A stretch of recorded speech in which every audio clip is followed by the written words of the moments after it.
Welcome to the YouTube channel where we talk about everything lead gen, home of the performance marketers, people that like to arbitrage and make markets. My name is Eric, and every day on this channel, we talk about how to make money online, how to use leads, turn them into customers, all strategies around how you can do that and more. We have a framework that you're going to love. A question people ask me all the time: how do I get traffic? Today, we're going to talk about a 3-step framework or a process on how you get traffic.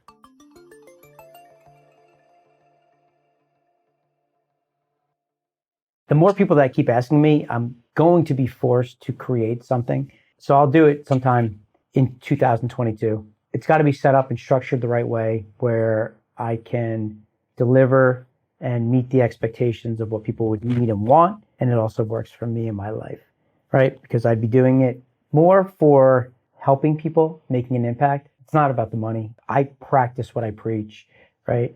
Everything we talk about on this channel, I do. Okay? We earn a living by the things that I'm trying to show you. I don't need to make money by coaching. There's a lot of people out there that are coaches and they make money by coaching. And that's great. It's good side business, right? But that's not how we make money. Now, I'll do something. I just got to work it out. But if you're interested, obviously, just keep reaching out and stay in the loop when I announce it. Being on my text community is helpful. I'll likely be announcing it to people in my communities first before I put it out into the world. You know, if you want to be in my community, 917-636-1998. Subscribe to this YouTube channel, right? I'm gonna have it here. Same with subscribe to the podcast. We'll announce it there. Yeah, and you know, if you follow me on any Instagram, Facebook, I think I'm on LinkedIn, and we have TikTok, but we aren't very good at that yet. I haven't figured out how to do the little dancing thing. No, I'm not very good at that. So we'll see if we ever do that. But it's a powerful platform that we'll have to focus on one day. But with that said, I'm not worried about that. I'm just worried about getting good content out into the world for all you people, all you entrepreneurs and people that are media buyers and people buying leads or wanting to buy leads or wanting to quit their job to create some financial stability and wealth in your family. You could do it without having much of an investment. You know, it's hustle, hard work. That's what we do, right? We make markets. I'm going to answer the question that I get all the time, which is how do you get traffic? I have a little presentation here that I'm sharing with you. We talked about frameworks, right? Processes, systems. And we talked about how you want to try to become the category king, right? So this channel is all about lead gen, right? We're talking about lead generation, arbitraging media. We're talking about us being market makers, and you got to name those things. Yeah. The way that you become the category king is you name them. So I've been screwing around with it. As we get going, I just think something's going to stick at some point that's going to feel natural. Right, we started with my perfect survey method, but my perfect traffic method, the beer traffic method, lead traffic method, traffic acquisition method, right? There's so many different things we can come up with. It's funny when you start coming up with names, you start thinking about it, and it's we were my perfect survey method, right? But one thing I'm starting to learn, and this is a little tip for you guys when you start to name things that I think is getting me to think about it in a different way, is rather than focusing on the vehicle, which would be, let's say in this case, the survey method, you want to focus on the result, right? You'll get into what the vehicle is later. So my perfect survey method is fine, but there still needs to be something tied to the result of what that survey method is. It's something I'm kind of thinking about, but that's gonna catch somebody's mind, right? That's what you're gonna be interested in, because you care about the result. Yeah, you care about how you're gonna get there and stuff, but bottom line, results are what matter. That's it. In any event, just kind of playing around there with the frameworks. If anybody likes anyone or has an idea, fire away, send it to me. Entrepreneurs are asking me all the time, how do I get traffic? How do I find leads? They're asking me, when I tell you I go to a conference, if I had $1 for every time someone asked me that question, or if I show you my text community, the amount of text that I get, or just messages, it's wild, really wild, and I love it. And I truly love it because that means people want to learn. and they think that I have some answer for them, which is great. So, and I do. The thing though, that I always try to look at is, yes, you want to look for leads. Yes, you need traffic to get leads. But the better question is, how do you find your customers? Leads are potential customers. You want to find your customers. You don't want to just get leads. You want leads that will convert into customers. So what I'm going to do, because I find that a lot of people, as I start talking to them and I start using different words, marketing words, etc., they get lost just on the actual word itself because they don't understand what it means. So as I go through this, I'm going to define some things and then I'm going to try to recap it as we go through. Honestly, guys, I could probably sell this course right now. I could, what I'm about to talk about, I could likely sell as a course. I could sell it for probably $997, right? Do a webinar, talk to people about it, and then get them to sign up for some training or masterclass or, something that's evergreen. Maybe, create a little like Facebook group where I do some lives and have some accountability coaches, all that good jazz. But literally all the stuff we're going to talk about right now, that's free for you right now, is a course, right? This is serious stuff. So take out your pen, take out a pad, and start taking some notes because it's gonna be killer. First, I want to define what marketing is. Marketing is a process, okay? It's really important for you to understand. It's a process. What you're doing when you're marketing is you're promoting or you're advertising something, a product or service, to your target market. And this is the one thing that I always find that's really challenging for people, which is a market, right? A market is a place, okay? I want you guys to truly understand that, right? Simple. It's just a place where people go, buyers and sellers go to buy and sell something, right? To facilitate some transaction, right? So some examples of that, just so you can wrap your head around this, because we use the word market a lot, right? Stock market, right? Bid, sell. People go to some exchange and they're trading, right? We're calling it a jewelry exchange, right? There's a bunch of jewelers that are in a place. People go there to look for jewelry. Any marketplace could be a farmer's market, right? Supermarket, right? And you start to really think about this, exchanges, markets, they're all just places, okay? So similar to that of what we're doing, we're looking to market online. We're marketing, which is the process, to a market, which is a place, okay? In this scenario, it's online. Amazon, as an example, is a market, right? It's a place that allows people to come and put their products on their platform, right? To sell something. And buyers come and purchase it. And if you go through Amazon's history, it's really cool on how they built their business. Maybe one day we can go and kind of hack that entire business and just lay it out. But it's really powerful on where they started and how they grew and went from just listing products to creating their own and things of that nature. Leads, okay? They're a person or a company, depending on if you're doing B2C or B2B. All this is you're getting somebody who has an interest in whatever it is you're selling.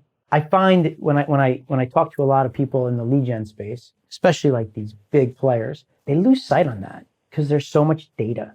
They talk about like leads as data. A lead's a person. Every lead is somebody that's signing up for something, clicking on something, purchasing something. They're real people, and you got to understand that. It's really important you understand that because it all starts from the front end. I'm going to start recapping this as we go through, just so you guys can see this. When you're generating leads, there's lead temperature, and that is all based on the lead quality, right? So typically we like to refer to that as cold traffic, warm traffic, hot traffic, right? Cold traffic, no one has any idea about you, right? These are the things that we try to focus on. It's top of the funnel. Talk about that in a sec. Warm traffic, they know you. Maybe they bought something from you, very low ticket. And then the hot is somebody that knows you, buyer, they're ready to roll. They've bought from you already. They're ready to buy from you. Those are the people that you're honing in on. It's really important for you guys to understand that every lead has a value. Every lead has a certain quality. As a simple example, it's all based on intent. When somebody is in Facebook and scrolling, and in their newsfeed is an ad, and you're going to do something that's going to attract them to you, talk about AISTP framework, You're going to attract them, an ad's going to attract them. It's going to create some curiosity and they're going to click. That morning, they had no idea that they were going to click on that ad. Versus, in comparison, if somebody went to Google and they typed a keyword in to search for something, they are the ones that are being proactive. In Facebook, they're being reactive. In Google, they're being proactive. Very different. And that all comes down to just simple intent.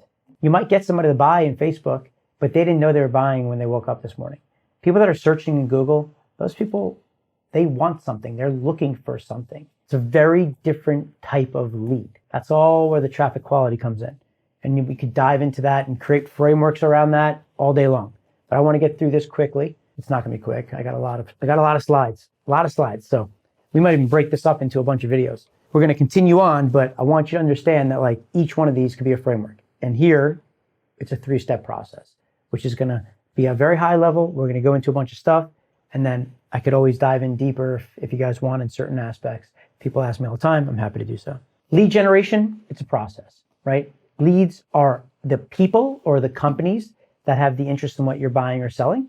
This is the process where you're attracting customers. Lead generation, it's a process, right? Same thing as marketing is a process. We want to look to attract leads that are the potential customers for our product or service. So definitions recap, marketing's a process, market is a place, leads are people, and lead gen is a process.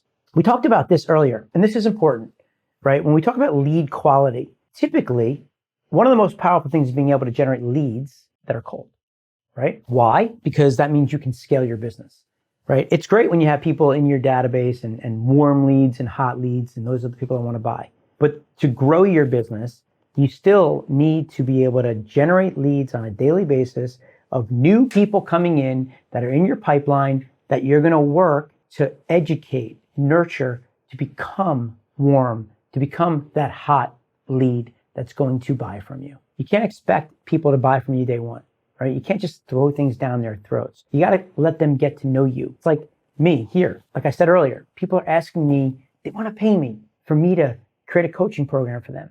If I went to them without ever doing any of this and just said, hey, pay me 50 grand, pay me 100 grand, like, get out of here, no way. But if I showed you how I can explain this process to you, right? And you can make 50 grand in a month, you can make millions of dollars in a short period of time. Would you do it? I'm betting on yes, because I've seen that people are doing it elsewhere. I know it works. So simple as that. The thing about this is it's the top of the funnel. So you have multiple funnels. You have funnels for your cold traffic, you have funnels for your warmer traffic, and you have funnels for your hot traffic, right? And that's all around getting a lead in the beginning, attracting them because they don't really know much about you. It's different than trying to get them to buy a book from you, sign up for a challenge, go and watch a webinar, right?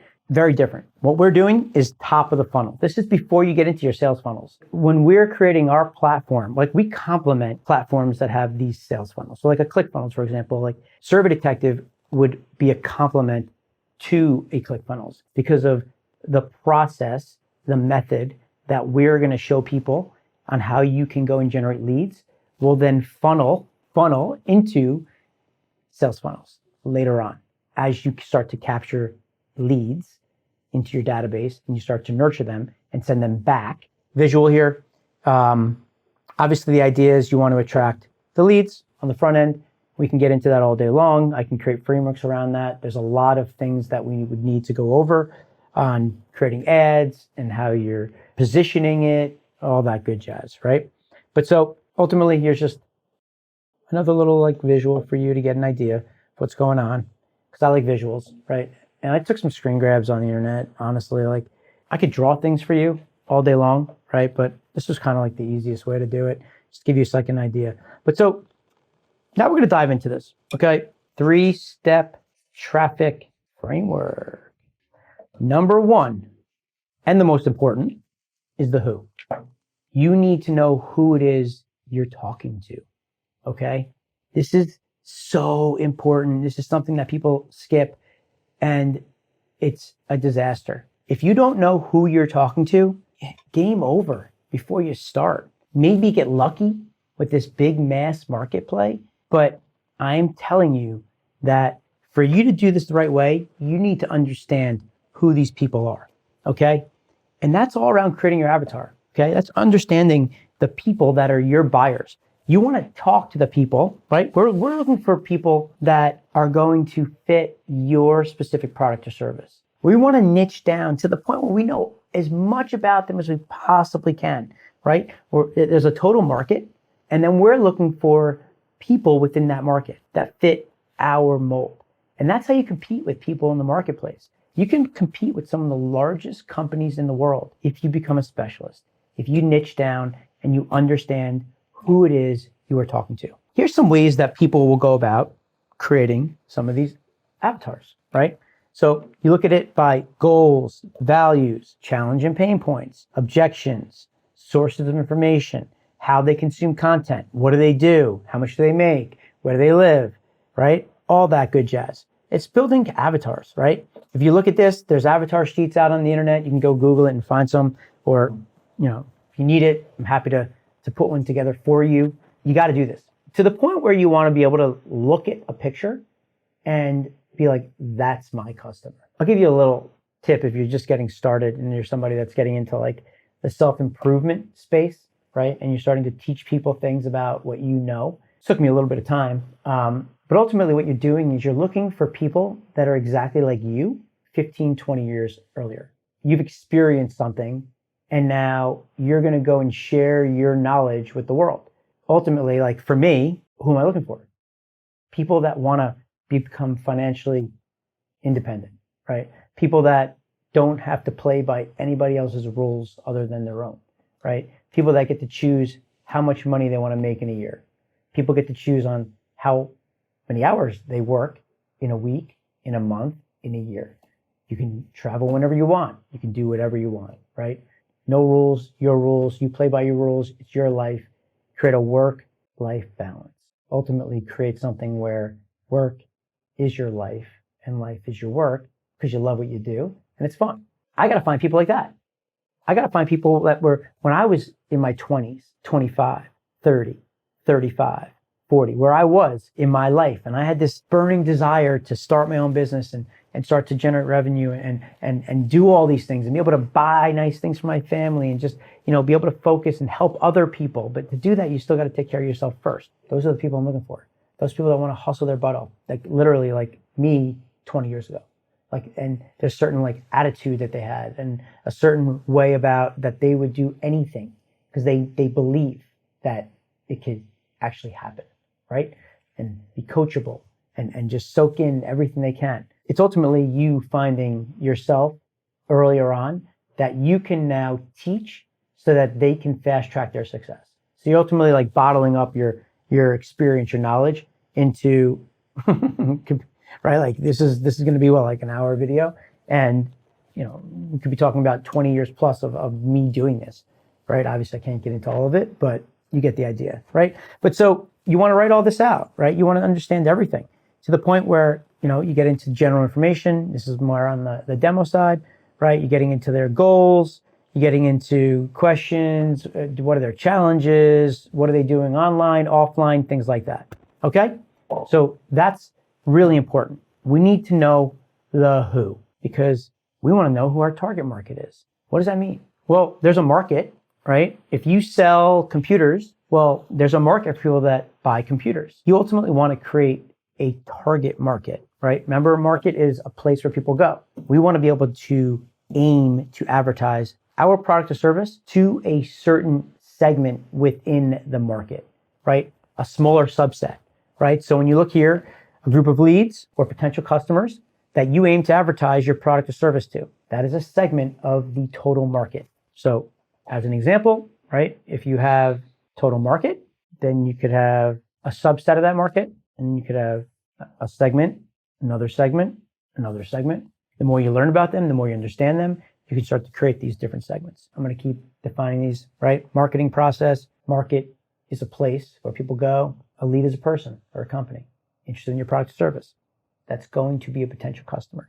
Lead gen's the process, and target market is taking those leads, those potential customers, and grouping them so that you can now target and aim to advertise a certain message to them. When we're talking about this, and you're building out your avatars. Now, you think about you and when you grew up and your mindset and what drove you, and those are the things that you're going to start to build your avatar around. In addition to that, there's really two ways. One that I don't even have here, and why I have this survey platform, is because you just ask people. That's the whole point of like the survey, quizzes, assessments, is you're asking people and they're self-declaring things to you. It's so powerful.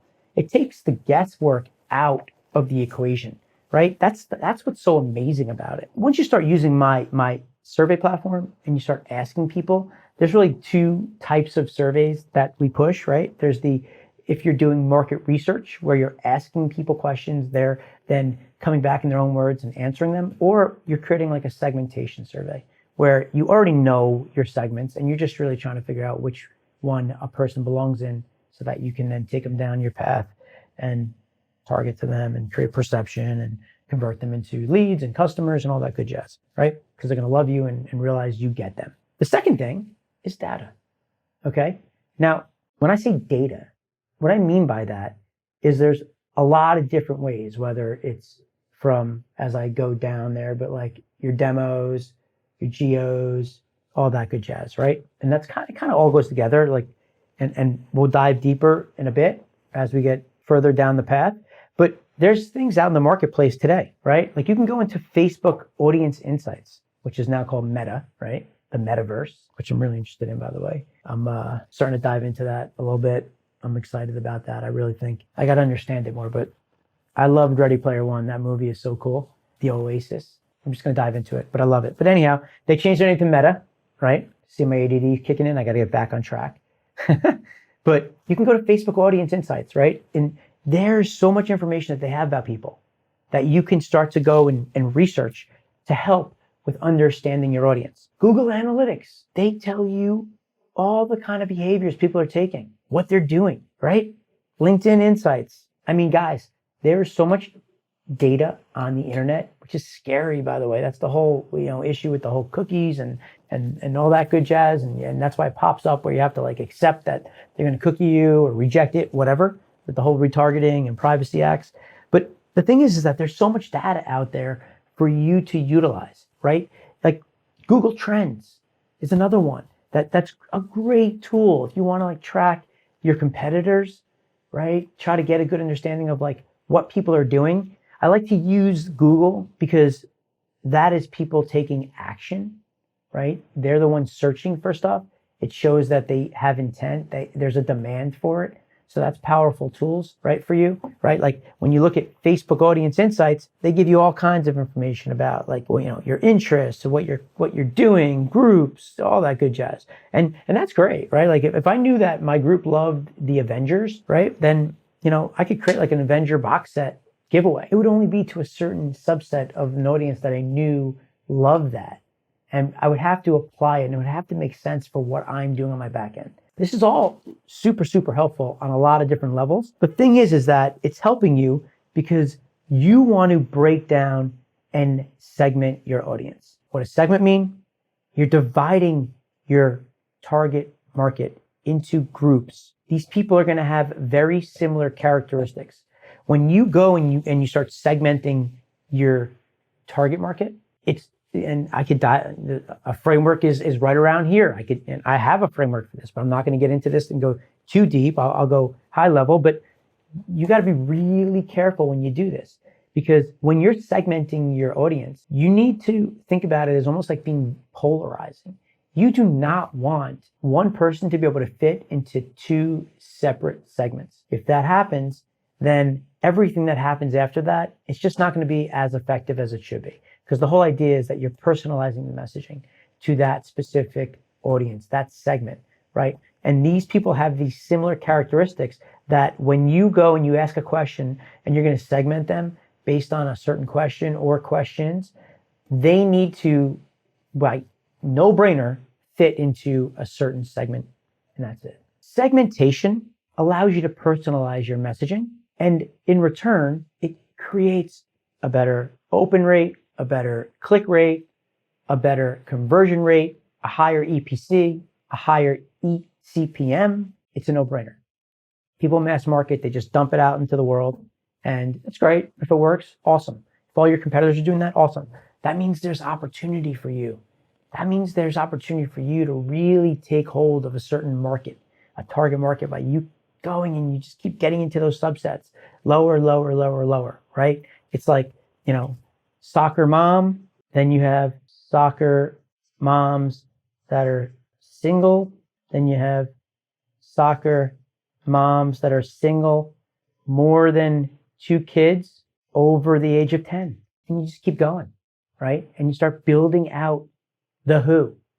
And the more you can do that, the deeper you can go, the more relevant your messaging is going to be. You're going to be able to speak to them. You're going to understand them. They're going to be like, oh my God, these people totally get me, right? People want to buy stuff from you. They're dying to buy stuff, but there's a market, right? There's a market out there and there's certain products or services. And sometimes they just have to accept what that is, because that's all there is out there. There's no one really solving their problem, and they're frustrated. And when you find those frustrated people that are they're spending money on these people and they hate it. They're buying things and they hate what they're buying, and they're mad at these companies, but they're still buying it, right? They're begging you to create a better product, a better service for them. And if you do it the right way, they're gonna flood to you. If it works, they're gonna flood. It's gonna be overwhelming, right? And that's a good thing. But so here's some research. Campaign Monitor is the source, right? Marketers who use segmented campaigns saw a 760% boost in email revenue, 7.5 plus times, right? Just to understand that concept, if you're making $100,000, segmenting will turn that into $760,000. You're making $1 million, $7.6 million by just following this concept and using segmentation. The types of segmentation, and I'm not going to go deep into this because you can, and I love this part. This is so awesome. This is where I have like a lot of fun. Really, it's so much fun because of like how you can segment. There's a lot of different ways, but there's really 4 ways that you can do it. High level, right? In the traditional marketing world, which is demographics or firmographics. Firmographics just mean that you're looking at the demo of a company versus a person. So demographics are people. Firmographics would be the company. Geographics, psychographic, and behavioral. And when I start doing this and you have a marketing degree, it's over. Okay, I got to simplify it. I realize that, right? So what I've done is I've been able to show you here a little bit of like some of the criteria for each. But what I'm doing is I'm ultimately showing you who are they, where are they, what are they thinking, and how do they behave? What are they doing? Okay, that's ultimately it, right? So once you can dive into that, there's so many different ways you can segment, right? That's why when we look up here, like by geo, country, city, density, language, climate, area, population, right? Demo, age, gender, income, education, social status, family, life stage, occupations. Psychographics, lifestyle, activity, interest, opinions, concerns, personality, values, attitudes, right? It's all what the person's thinking. It's in their own mindset. The behaviors, how do they behave, right? Like purchase, usage, intent, occasion, buyer stage, user stage. You can literally segment in each of these ways. Because once you do and you understand these people, you can start to talk to them in a way where you're going to resonate with them in a way that no one else in the world is doing this. And just to understand, like when you're doing that, like age would be a segment where it's like, okay, 18 to 25, 25 to 35, 35 to 45, 45 to 55, 55 plus. If you identify that that's something that makes sense for you. And every company in the world does this, guys. The 4 main types: who, where, what they think, what they do. Who are they? Where are they? What are they thinking? And what are they doing? How do they behave? Here's some examples. I'm going to show you how big brands use it as a high level, right? And I don't want to spend way too much time on this, but I just want you to get an idea of like real brands in the marketplace and what they're doing, because it's happening everywhere you look, okay? You walk into Apple and you go to buy a Mac, and they have a Mac for the businessman. They have a Mac for the kid who goes to college. It's a Mac, guys. Maybe some bells and whistles for the one that they're going to sell that's $3,500 versus the one that's like $1,000 for this college kid, right? It's just adding some bells and whistles and ultimately creating some perception that it's worth more. They're both a Mac. right? Same stuff happened when you go to Nike. If you go to Nike's site, right, they drop down and like men, women, right? Those are just, high level segments, right? If you get somebody to go to the men's division, that's a segment by gender, right? You want to keep going, right? Because there's a lot of men in the world, and it depends on the product you have, right? So for Nike, for example, on their demo segmentation, they demo ages 15 to 45, and it's all based on age, life cycle stage, right? What does that mean? It's where you are in your life, right? A 15-year-old and a 45-year-old, very different. I'm 45. I'm going to purchase things from Nike in a different way than a 15 to 18-year-old is going to purchase something from Nike, right? I don't need cleats anymore. Kids that are playing sports in high school might need cleats. But there are things that we might overlap on, right? We might like Jordans, right? Those awesome Jordans, everybody loves Jordans. And that's been a big hit. Gender, occupation, generation, right? Those are a bunch of different segments. Each segment is positioned differently, okay? You really can go deep in this, guys, right? On the psychographic side, they're targeting them by the lifestyle, personality, activities, and interests. This is very high level. This is not diving into what we had earlier, right? When you really want to understand. Nike's avatar is Eric. He's 45. He has his own business. He likes to work out regularly. He plays sports on the weekends. He's a golfer. Things like that, right? He's married, has 2 kids. Active individuals who take pleasure in sports, gym, who are the athletes passionate with sports, which tend to be part of their life. That's the concept for Nike. Versus Coca-Cola. Coca-Cola is a much bigger demo because it applies to people in a very different way, right? So they do it by targeting by an age, family size, income. So like, for example, in the family size, they might do a variation in like the size of the bottles for different families. Here's another way that they segment, and it's by the markets. Remember, markets are where people are, a place where buyers and sellers are, where buyers and sellers go to buy something. In this case, for markets, there's 650 million consumers. In Latin America's segments is comprised of 39 different markets where people go to buy and sell Coca-Cola. They identified that they have $72 billion in retail value there. Wow. They're going to dive into each of these markets differently, and they're going to segment it differently. Starbucks, they're focusing on, the upper class men or women, people that can afford a high price of coffee, right? Usually 25 to 40 looks like the age and their demographics, and this person makes a good living. But then they have a second target group, which is the 18 to 24-year-olds, and they belong to families that have some money, so they can afford it, right? Makes sense. So the more expensive coffee in the market. Most of the customers belong to the Generation Y, which was born between 77 and 2000, right? I drink Starbucks. I was born in 76. Just, guys, I could go into this for hours and hours and hours. We can dive into each one of these companies. We can dive into any company and look at how they're segmenting, how they're targeting, all that good jazz. Maybe we do that. If you guys want me to do that, maybe one day we pick a company and we start to do that, and we kind of break out all the things they're doing, how they're marketing, ultimately reverse engineer the most successful companies in the world, right? And that's what you should be doing with your competitors. When you guys are trying to build businesses, it's already done. Don't try to fix what's not broken. If there are people that are making money in the world today with what you want to do, go look at what they're doing. Reverse engineer it. Know everything about them. You're going to add your little special thing about what you do, but the overall model is already there. You don't have to make it up. You're not copying, okay? You're not copying what they do. You're ultimately making it your own, but there's a model out there that already works. So you don't have to make things up. So we have more segmentation. This was ultimately segmenting by behavior. So this is all by like buying patterns. So there's the VIPs, customers who shop the most often, who spend the most money. They could be spending $150 versus an active long-term user who recurs, keeps coming back. Then there's customers that you're reactivating, low-tier customers, new customers, people that just visited the site, right? You can segment by different behaviors, right? And it makes sense. Someone that's a buyer, you can target to differently than someone who just comes in as a window shopper, right? Those are the leads who you're not monetizing right now. And you're trying to monetize them, right? You're trying to create new customers, new customer acquisition. But ultimately, it's all based on different segments. And this is all done through behavior. Number 2 in the traffic framework that we have here, once we understand the who, where are they? How do I get traffic? How do I get leads? How do I create traffic? Guys, you don't create traffic. Traffic is already out in the marketplace.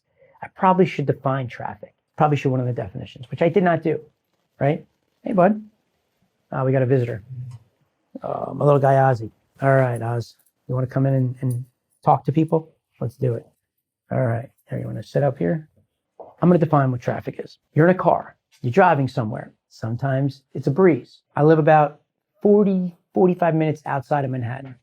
When I drive, if I do it on an off-peak hour, maybe like a Sunday morning, I can get into the city 40 minutes, 45 minutes, easy, great drive, beautiful, get to see the foliage and then you go to the GOB bridge. I'm right there, right?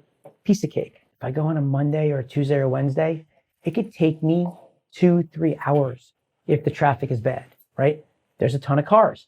There's just a buildup. There's a lot of people there. Traffic on the internet is just people going somewhere, right? I'm going to New York City. I could be sitting in traffic or not, but I'm going somewhere. Traffic to websites, traffic. People go to Facebook. People open that app every single day, right? People go to YouTube. The traffic is there, guys. All you're doing is trying to get in front of them. The reason why you need to know who they are is because you need to know where they are on the internet. That is why it's so important when you're trying to go out and generate leads and turn those leads into customers. And, we can talk about messaging, attracting them, creating curiosity. But guys, you got to get in front of the right people. But if you don't know who you want to get in front of, you can't do it. And if you don't know who you want to get in front of, you don't know where they are. It's like people that like sports. Would you go to ESPN? Maybe. Of course you would, right? If you're in the sport industry, you'd be looking for places for sports, right? We talked about soccer moms. You would want to try to find all the places on the internet where soccer moms are hanging out. It's like right now it's Hanukkah. People go to temple, right? If they want to pray. Who's at temple? The Jews, right? If you go to a church, you're likely not going to find a Jew. Make sense? It's the exact same thing online. Okay? Does that make sense?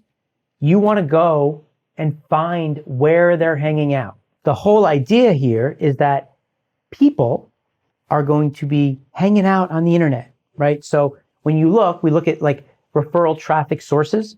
So ultimately, these are all different platforms that you could potentially market your offer to. You're going to advertise, right? Marketing. You're going to market. These are different places that people are hanging out, that they're looking to transact, right? Facebook, LinkedIn, Pinterest, Google, Instagram, YouTube, etc. Everywhere on the internet. But where are they, right? The whole idea is all of this, they're just different traffic sources that are going to get people to come to you. Your goal is you just want to get people from that platform to engage with you. And you want to get them ultimately to give you some information so you can build up your database so that then you now control your media. You can traffic. Now you own traffic. When you're buying traffic, it's not really the right thing, right? It's ultimately you're leasing traffic, right? Because if you go and you put an ad on Facebook today and run traffic, people looking at your ad, and you get 1 million impressions, you're going to pay for those 1 million impressions. Tomorrow, when we do the same thing, again, you're going to pay for those 1 million impressions. What we want to do is we want to try to get those 1 million impressions. We want to get people to sign up for something so they come into our database. So we get some information. So now we can retarget to them. We can communicate with them, whether it's on the phone, right? We can dial on them. We can text them. I don't got to pay Facebook anymore. Send them an email. I don't got to pay Facebook anymore, right? Now you control traffic. You want to talk to somebody, you press send. You dial on them. You text them. That's the asset that you're building. Every lead gen company, the asset is you own your own records, your own data, your own leads. The higher the quality, the more intent they have, the more valuable it is, and you monetize those. people by getting them to buy products and services. That's the business, right? That's how you sell your company. If you're a lead gen company, you want to sell your company, you need to have data. Otherwise, you're one slap away from your business being over, right? You could be an amazing company who knows how to buy traffic on Google. And if Google decides that they're going to change their business or they're going to shut your account down, everything stops. If you don't have a database of people, your business is over, man. It's over. Someone doesn't want to invest in a business where it's hanging by one branch, right? They want to come in and they want to invest in a business where you own something. You own something. There's security there. There's an even flow of revenue that's just, an upward hill. But data is the most important thing.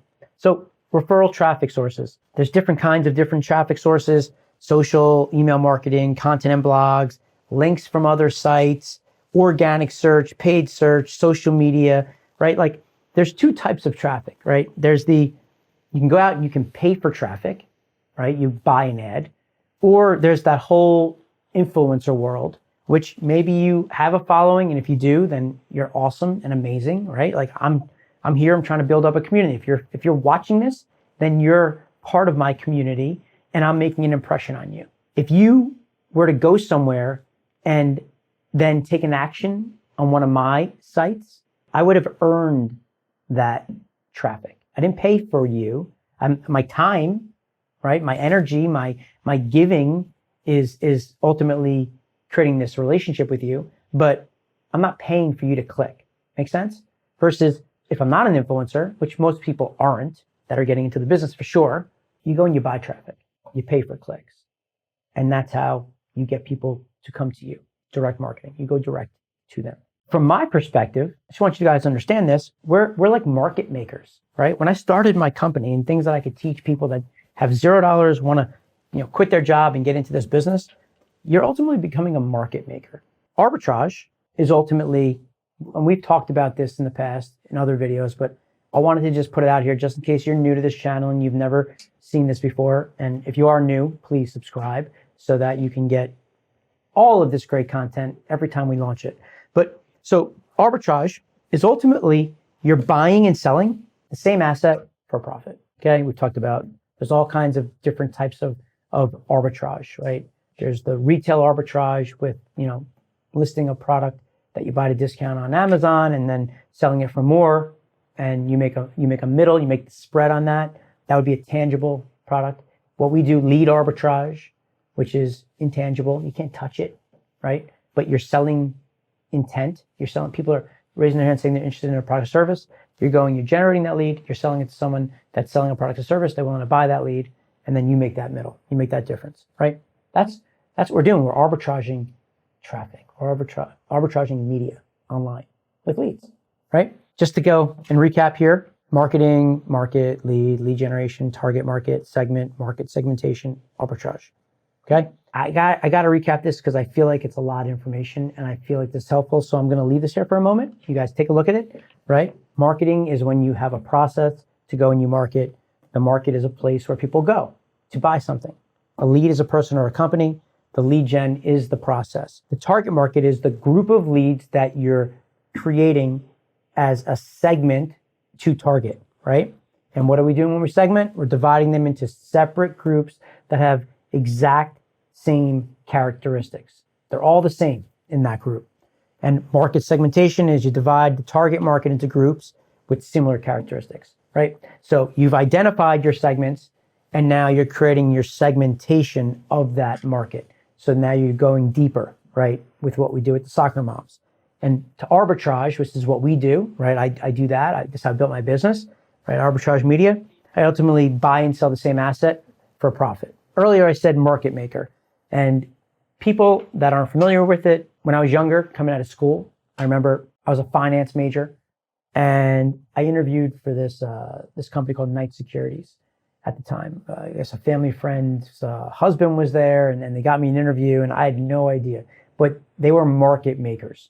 I didn't understand any of it. I didn't really get it. I was 21 years old, right? I was looking to go on Wall Street. I did not get the job, by the way. I ended up working at UBS, and then I ended up trading, leaving there and working in a hedge fund. And for my first 5 to 6 years out of school, I was on Wall Street, right? Until I got into the marketing world, which by the way. Best decision of my life. Thank God, right? I don't know, thank somebody for firing me, right? Like when things don't work out, guys, just remember this. When things don't work out, there's a plan. There's a reason for it, right? If things went well for me on Wall Street, I likely would never have gotten into marketing. So if things are not going so great for you right now, dude, take a deep breath and relax, because it's going to happen. You just got to, it's a journey. You just got to believe in yourself and just keep going and figuring out what is it that you want to do? What do you want? And then go and get it. You can do this. I promise you can do it. I was in the same situation as you guys were. Took me 15 years to figure out. So I started my business in my early 30s. So I was out of school for 10, 12, 13 years, bouncing around in jobs, getting fired. So I'm promising you guys, you can do this. If you're younger than that, then you're way ahead of the game. If you're older than that, guys, the beauty of what you're doing when you're with me is you're fast tracking your success by just listening to what I'm telling you. Because I just took all these years, almost 20 years of experience that I'm just kind of packaging for you to now immediately take and go, hit the ground running. So you don't got to put in the time that I put in. It's possible. You got to have the desire. There's two things, okay? You have to believe in yourself and in the product and have passion. You got to believe. And you cannot be afraid to fail. Failing is good. Failing is expected. You need to fail. Failing will happen. I fail all the time. You just need one. You need one thing to work and you're home free. So just keep going, guys. Learn from your mistakes. Market makers, okay? On Wall Street with Knight Securities, who did not hire me, but then they ended up going out of business, by the way, later on, a few years later. What they do is they ultimately create markets, buyers and sellers, with creating liquidity in a market for stocks. So bid, ask. What they'll do is they'll have a bid, let's say for $1, and then the ask would be $1.25. So they would buy and sell at the same time, and the spread would be 25 cents. And they would make money in between. Market makers on Wall Street would make a spread. We're performance market makers. That's what we do. That's what I do. Performance market makers is, I think, a good name for us, right? We do the exact same thing. Difference is we're profiting from the difference between what the buyer is willing to pay for a lead and what the seller, the media, is willing to help generate that lead, whether we're paying for a click or we're paying on a cost per lead basis, and we're making the difference there, right? So if we can generate a lead for $1, we can sell the lead for $1.50, we make 50 cents in between. We do it all day long. Whether we're buying that traffic ourselves, right? We're paying for ads on Facebook, or we're going to somebody that already has traffic and doing a deal with them where they're gonna run it, and then when they generate a lead, we pay them, which is a better scenario if people are just getting started. You need hustle, determination. Like your time is your biggest cost in that scenario. It's not money. You don't need money. It's your time. It's your energy. It's your passion to go after it. And then you got to work the deal. You get people to run on a CPL, and then you get the buyers to buy it, and you make that middle. Once you get that set up, it's a good deal, and you create cash flow, and that's how you build your business. But so performance market makers, that's what we are. So number 3 is positioning. So my 3-step traffic framework is knowing who they are and where they are, and then how do you position it, right? So just to recap, remember, we need to know everything about who we're targeting, who our customers are, who those people are going to they would stand in front of a car for you. You want to focus on those people and find those people out in the marketplace that are frustrated with all the other products or services that are out in the market and they're not satisfied. And you're going to go and talk to them. You're going to figure out what their issue is. And then you're going to explain to them that you solved their issue, and they're going to come work with you. They're going to come buy from you. Now we got to figure out, because we know who they are, where they are. Once we can identify where they are, if we know who they are and we know where they are, right? We know that they're soccer moms. We know these soccer moms are going on to different soccer sites, right? Some different groups within Facebook, different channels on YouTube. However it is you're going to target these people. Now you need to position your product or service to your market. Okay? So market positioning is ultimately you creating this image in the person's mind about your product. When they think about you, they think of something. Branding, right? You hear about branding all day long. which, by the way, we don't do. We don't do brand. We can't afford branding, right? We don't have enough money in our pockets to go and brand something like these big companies that do it and buy these Super Bowl ads and all that. That's not what we do. We don't do that. We're direct response marketers. We are result driven. When we go and we spend $1, we need to make $1.20, or we need to at least break even, or we can lose a little bit of money, because what we're going to do is we're going to monetize that data, that lead on the back end, right? And we have a plan. But for the most part, you don't have money, right? So when you're going and you're trying to create a market positioning, it's creating the perception in somebody's mind, but you're doing that with your messaging, okay? But your messaging is all based on then driving a result. But here's an idea of market positioning, right? Ultimately, it's all around, like I said, creating perception, right? When you do something with our survey, AISTP, right? That's our survey method. Attract, identify, segment, target, position. When we do that, right? When we segment into these 3 or 4 different buckets, and then what we're doing is we're going to create these target markets, and then we're going to then market segment the target market. We're going to create perception. We're going to position our product or service differently to each segment based on their objections, based on their challenges, based on their age, based on their income, lifestyle, whatever, right? There's a lot of different ways. I have a few different ways that I break it down to simplify this, because there's so many things you can do. I'm not going to get into that right now, but that's just another framework that I can talk to you about, right? A framework within a framework. Remember, like box within a box? That's another framework for segmentation. I can talk to you about the different ways to segment, and there's just a few that are just the normal kind that we would do and simplifying it for people that would come and use the surveys. Just to get an idea, just giving you like a visual, right? So if you look here, high quality, low price, high price, right? So M&M's, low price, low quality, versus Dairy Milk's a little higher, Kit Kat, a little higher, Mars, higher quality, lower price, right? So if you look here, here's the price, right? If you're confused on how to read this, on this side, here's the price, M&M's, Kit Kat, Mars. The high quality is considered Green and Black's, Lindt, right? Lindt has a high price and high quality. Green and Black's has high quality and just kind of like medium price, right? So just giving you an idea here of what we're looking at, right? What is this? The Rocher, high price, quality is okay. That's how this market perceives all these different brands. It's how they're positioning it to the market. They're all in competition for the same consumer, right? There's a total market, and they're all going to have to compete against each other in different ways. So they have to differentiate from one another. It could be price, it could be quality, all kinds of different things, right? And that's why we segment.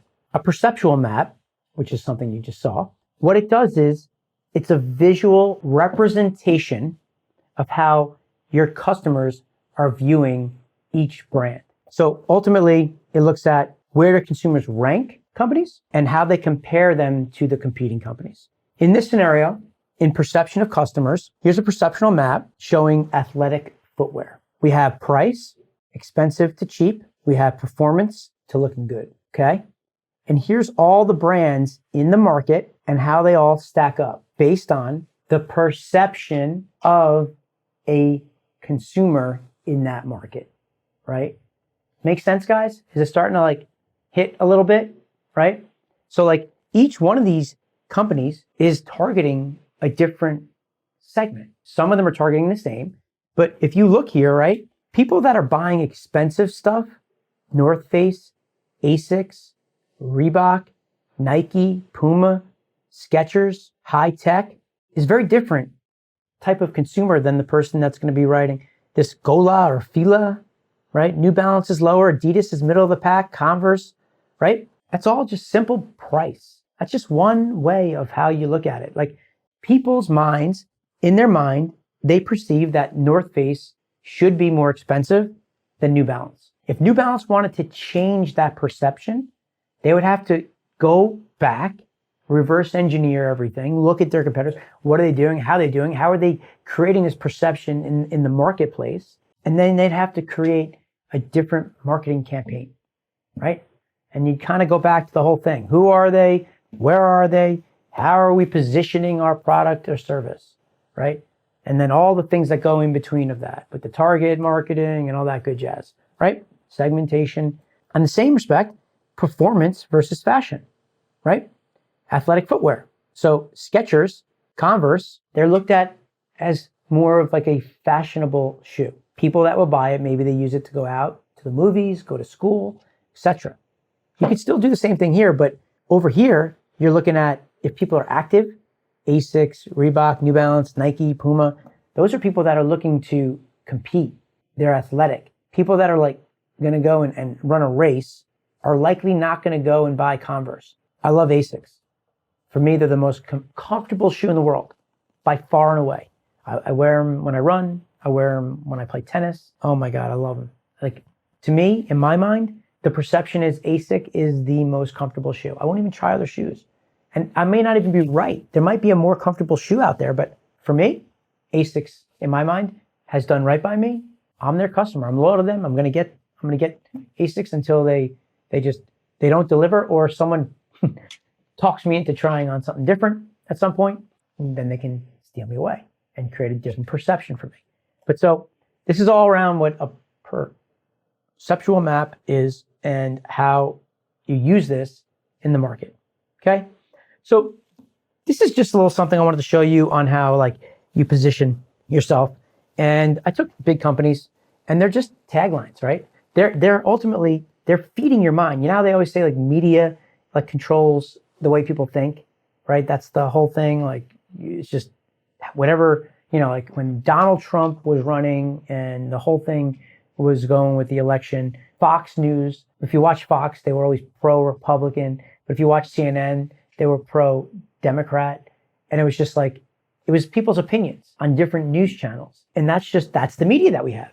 Now, thankfully, today versus years ago, we have way more mediums that we can go and consume, right? Like you're watching a video right now on YouTube, or you're listening to me on a podcast, or you're going on the internet and you're reading something, right? Versus back in the day, there was newspapers, radio, news, TV, but there weren't that many. So you didn't have a voice. We all have voices now.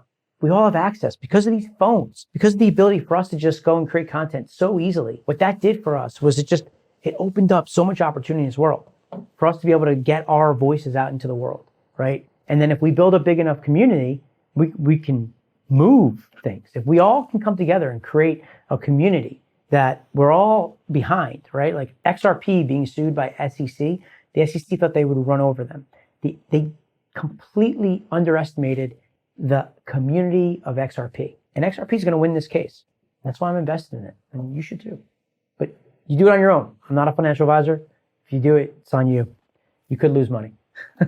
But so, all right, ADD, brand taglines.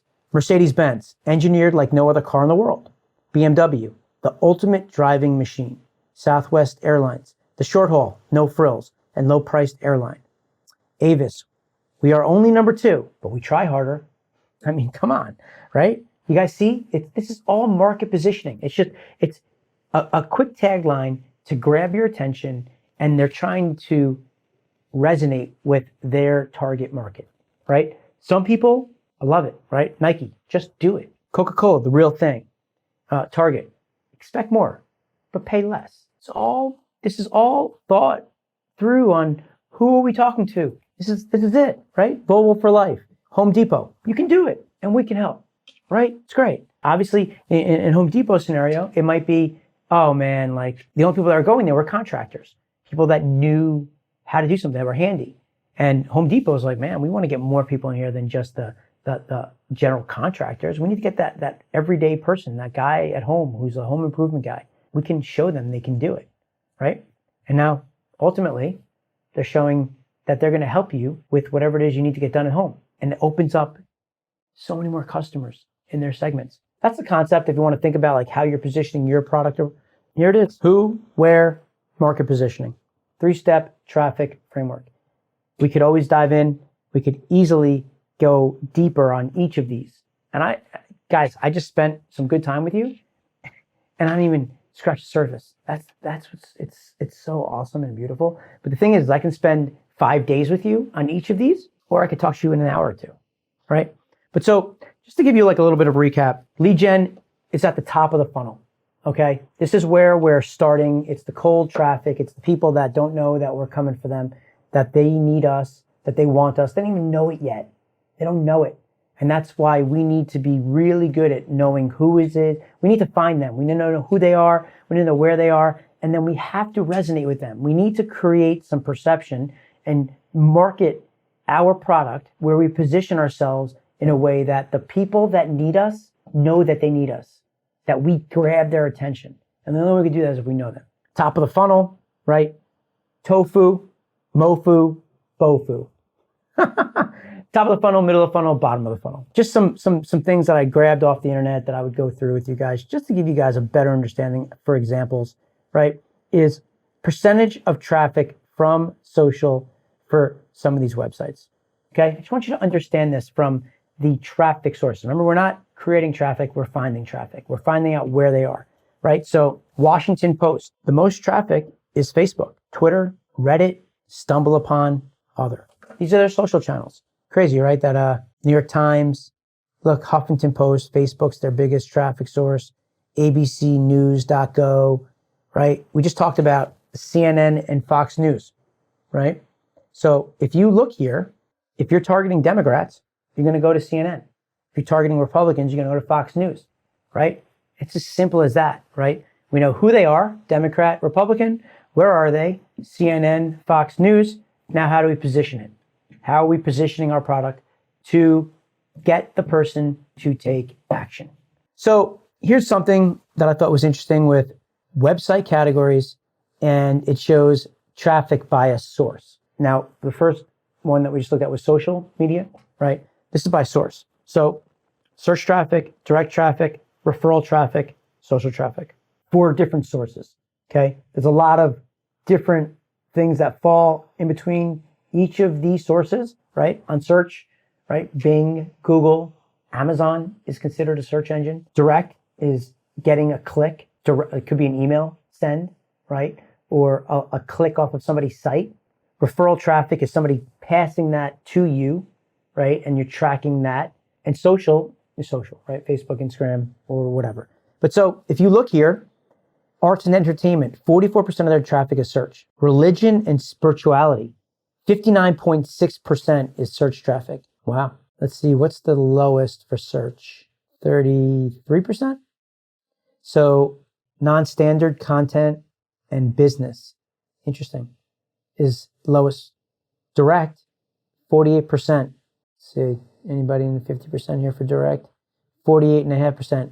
Personal finance, right? So interesting. You know, there's an overlap. Personal finance, business, makes sense, right? Education, 44%, 42%. Referral traffic, right? It could be like affiliate marketing also, right?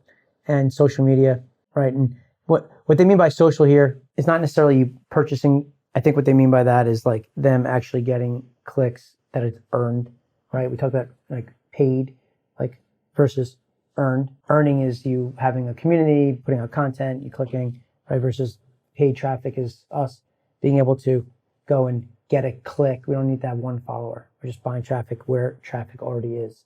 So I thought that was interesting. Something for you guys to look at, get an idea of some of this stuff. That's it, guys. I mean, I can go on for hours, but I'm not going to. I mean, I think this was a lot. Hopefully you guys got something out of this. Hopefully it was helpful. Hopefully I didn't, break this down too small. Going back to the definitions, which I can keep up here. We can recap that.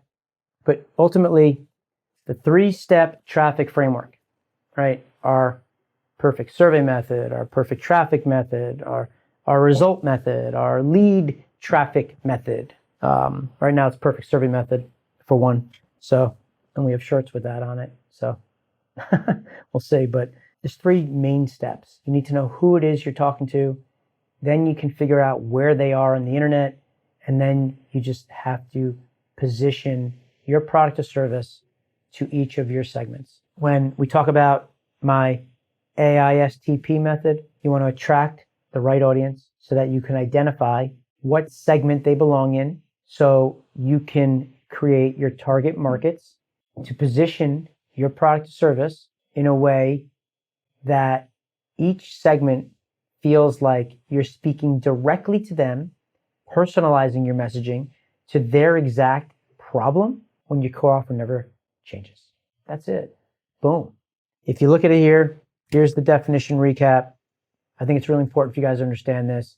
I know I may have gone over it a bunch, but I'm telling you, the amount of people that keep asking me questions like this, I needed to do this. I needed to do this because it's helping you. It's helping some people. If you already know it, you're awesome. You're way ahead of some of the people here, but people need this. So it is what it is. And I'm trying to make this as simple as possible. So that's my 3-step traffic framework on a very high level. I'll start diving in deeper on different pieces of the frameworks. So the box within the box within the box. So I will do so as I create more videos.